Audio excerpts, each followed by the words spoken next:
గతంలో ఎప్పుడూ చూడని విపత్కర పరిస్థితులను వైసీపీ చూస్తోంది. గత ఎన్నికల్లో ఓడిపోయిన దగ్గర నుంచి ఆ పార్టీ గడ్డు కాలాన్ని ఎదుర్కొంటోంది. 151 స్థానాల్లో ఘన విజయం సాధించిన ఆ పార్టీ 2024 ఎన్నికల్లో కేవలం 11 స్థానాలకు పరిమితమైంది. 175 అసెంబ్లీ స్థానాలకు గాను కూటమి ఏకంగా 164 ఎమ్మెల్యే సీట్లను కైవసం చేసుకుంది.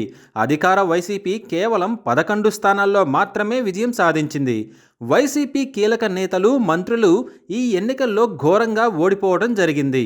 11 సీట్లలో మాత్రమే విజయం సాధించి ప్రతిపక్ష హోదా కూడా సాధించలేకపోయింది.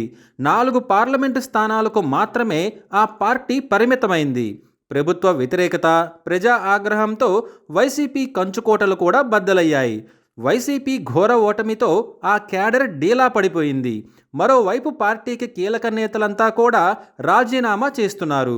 పార్టీ అధికారంలో ఉన్న సమయంలో పదవులు అనుభవించిన నేతలంతా కూడా రాజీనామా చేసి బయటకు వచ్చేస్తున్నారు. పార్టీలో నెంబర్ 2గా ఉన్న విజయసాయిరెడ్డి సైతం ఇటీవలే పార్టీతో పాటు తన రాజ్యసభ పదవికి సైతం రాజీనామా చేస్తున్నట్లు ప్రకటించారు.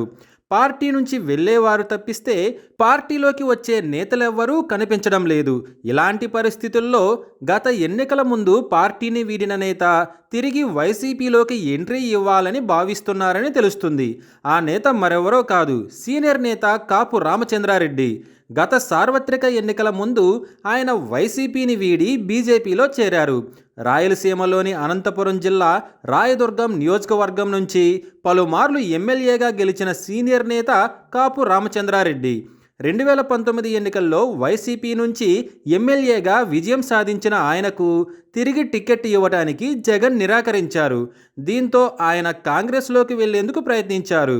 కానీ రాష్ట్రంలో కాంగ్రెస్ పరిస్థితి ఏమాత్రం మెరుగుపడకపోవటం, అదే సమయంలో బీజేపీ, టీడీపీ, జనసేన పొత్తు కుదరటం వంటి కారణాలతో ఆయన బీజేపీలోకి ఫిరాయించారు. బీజేపీలో పెద్దగా ప్రాధాన్యత లేకపోవడంతో తిరిగి ఆయన తన సొంత గూటికి చేరుకోవాలని చూస్తున్నారని తెలుస్తుంది. అన్నీ అనుకున్నట్లు జరిగితే జగన్ జిల్లాల పర్యటన సమయంలో ఆయన వైసీపీ తీర్థం పుచ్చుకునే అవకాశాలు కనిపిస్తున్నాయి.